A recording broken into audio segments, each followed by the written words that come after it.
Hi, Dr. Michael Guadagnino here, chiropractor in Ramsey, New Jersey. Today I want to talk about two types of exercises.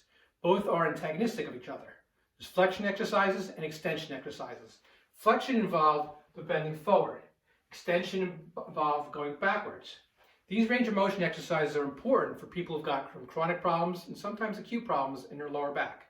I'll routinely give these exercises to patients based on their diagnosis, based on what their issue is. When we go over these exercises, it's important to know that if you have a problem, if you have stiffness, if you have tightness, you don't have to go all the way. These exercises are built so that you can sort of creep.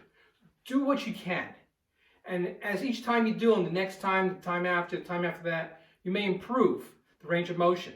So don't give yourself pressure thinking you have to do all of it immediately.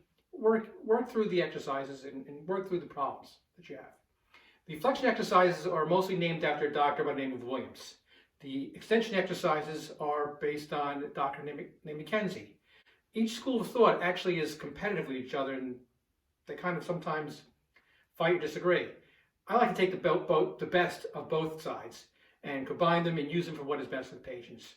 So let me go over a little bit about what the exercises are and how to do them. As you can see, I'm down on the floor. You can do these exercises on the bed, on the floor, whatever is comfortable for you, however you can maneuver.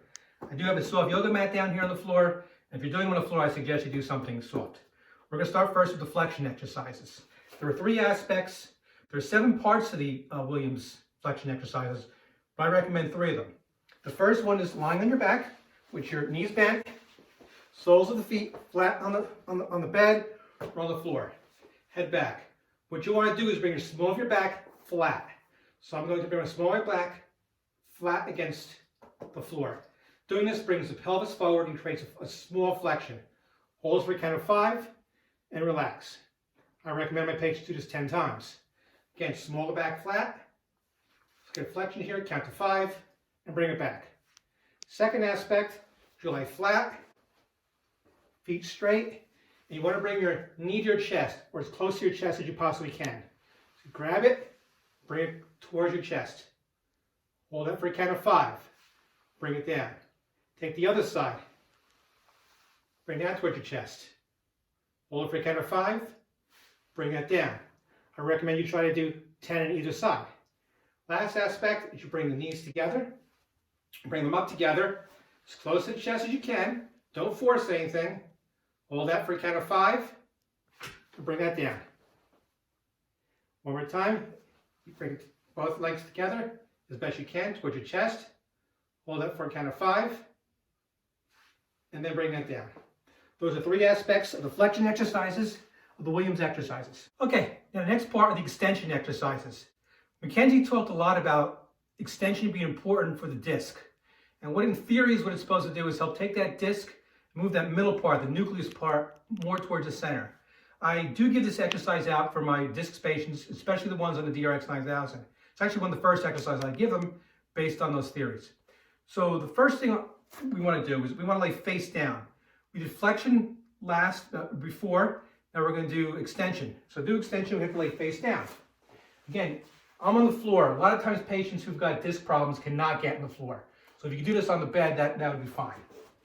What you do is you lay flat face down. And I tell people to get themselves into a push-up position, which is hands on the side. And the first thing you need to do is to slowly bring the arms down and create a little bit of extension in the lower back. Do as best you can. Don't force pain. If you get to pain here, don't bring it to there. Bring it just before pain.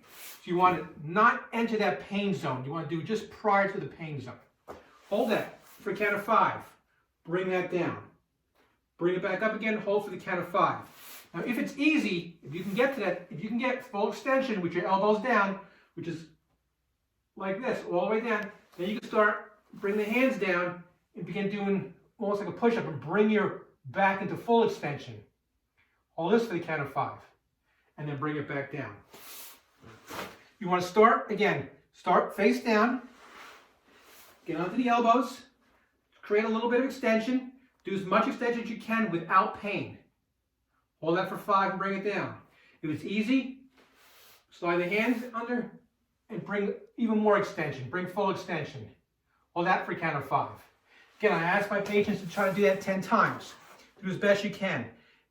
If you're suffering with a disc injury or a very acute back, you're not going to be able to get much extension. But whatever you can do, bring it to the point of just before the pain. And that will help you increase your range of motion.